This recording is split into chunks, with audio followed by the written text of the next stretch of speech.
कई लोग पूछते हैं महाराज जी क्या घर में शंकर जी का शिवलिंग रख सकते हैं? रख सकते हो, मना नहीं है। जिसके घर में शंकर का शिवलिंग रहता है उसके घर में कभी बड़ा रोग प्रवेश नहीं करता है। शंकर का शिवलिंग हो, पर शिवलिंग का भी प्रमाण है साहब। घर में जो भी मूर्ति होती है, जमीन ये जमीन है, इससे अंगूठे को उठाकर देख लो, हाथ को, बस इतनी बड़ी मूर्ति प्रतिमा स्वरूप घर के अंदर होना चाहिए, इससे बड़ी नहीं।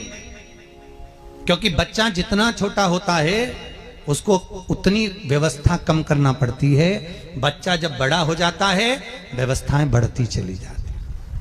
और निवेदन है, आप अपने घर के कमरे में दूसरों को अलाउ नहीं करते। करते हो क्या? जेठानी का लड़का आया तुम्हारे कमरे में आकर बैठ गया, देवरानी का आया या ननंद के छोरा छोरी आए तुम्हारे कमरे में बैठ गए, तुम्हें अच्छा लगेगा?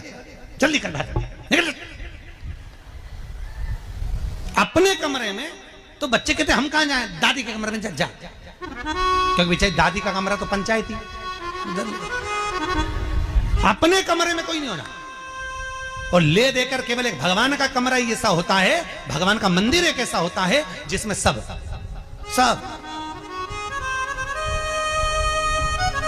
तीर्थ करने गई। कहां? रामेश्वर। गणेश जी भगवान शंकर से बोले पिताजी फिर तीर्थ गई है। शंकर जी बोले बेटा खसक के बैठ जा, पकड़ के लाती होगी। तीरथ गई, वहां से रामेश्वर जी को ले आई, फिर बद्रीनाथ गई, वहां से पकड़ लाई, द्वारका गई, वहां से ले आई। इतना सारा देवी देवता एक ही मंदिर में, सारा पितर देव, ये देव वो देव सब बैठा। बेचारा ये सब खसकाया बैठा। इतना सा तो मंदिर, उसमें भी ये सब फंसाया बैठा। और उसी में पानी का लोटा, उसी में जल सब रख गई। और मालूम पड़े वो लोटा भी लुढ़क गया, सब गीला हो गए। गणेश जी ने कहा पिताजी पूरे गीला हो गए। शंकर भगवान बोले बेटा अब तो आरती करके गई, कल ही आएगी। अब तो गई। और सुबह से आई, इतनी सी शक्कर लिए, इतनी सी कटोरी में, और आरती भी कर रही शक्कर धर के, और दिया हाथ में, और इधर हाथ में घंटी, तन मन धन सब कुछ तेरा, मुंह से बोल रही तेरा, ऊपर से दिखा रही ठेंगा, समझना मत ही तेरा, समझना नहीं तेरा। पहले के लोग घंटी बजाते थे तो अंगूठा नीचे रखते थे, आज के जमाने में तन मन धन सब कुछ तेरा, समझ लो।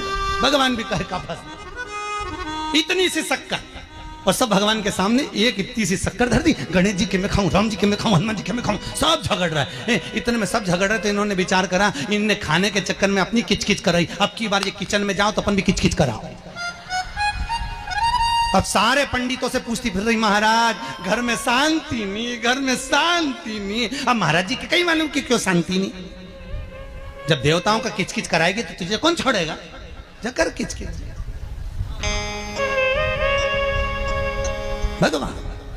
और बचा कुचा था तो वो दिवाली दशहरा आया, जन्माष्टमी आई, इतना सारा भगवान के थाली में रख के अचार लेके नटखंडे बैठ गई, आज तो जन्माष्टमी है। और बच्चा कुचा तो पाउडर लिया कौन सा पीताम्बरी, उससे झगड़ते, ऐसा रगड़ूंगी पूरा साफ हो जाएगा। और जन्माष्टमी के दिन ऐसा रगड़ा, भगवान कह रहे राधा आज मेरा जन्मदिन और ये मुझे घस रही। भगवान बोले अब घस लेने दे। राधा जी बोली कोई बात नहीं, बाद में मैं उपटन लगा दूंगी प्रभु, अब इसका जन्मदिन आने दे, जैसी करनी वैसी भरनी। अब खुद का जन्मदिन आया, शादी की सालगिरह आई, पति के साथ जा रही थी मंदिर में दर्शन करने, स्पीड ब्रेकर पे से ऐसी फिकाई, सब दूर से घस आई। 4 दिन तक हॉस्पिटल में पड़ी रही, सब मिलने आए, जीजी कैसे हो गया? मेरा तो बताओ मंदिर जा रही थी और घिसा गई। भगवान बोले तूने मेरे जन्मदिन पे घसा, तेरे जन्मदिन में मैंने घसा, हिसाब बना और घस ले घस ले। क्यों? भगवत भजन चित्त वृत्ति में परमात्मा में भाव होना चाहिए। निर्मल मन सो मोहि पावा, मोहि छल छिद्र कपट ना। भगवान कहाँ कहते मुझे कुछ चाहिए?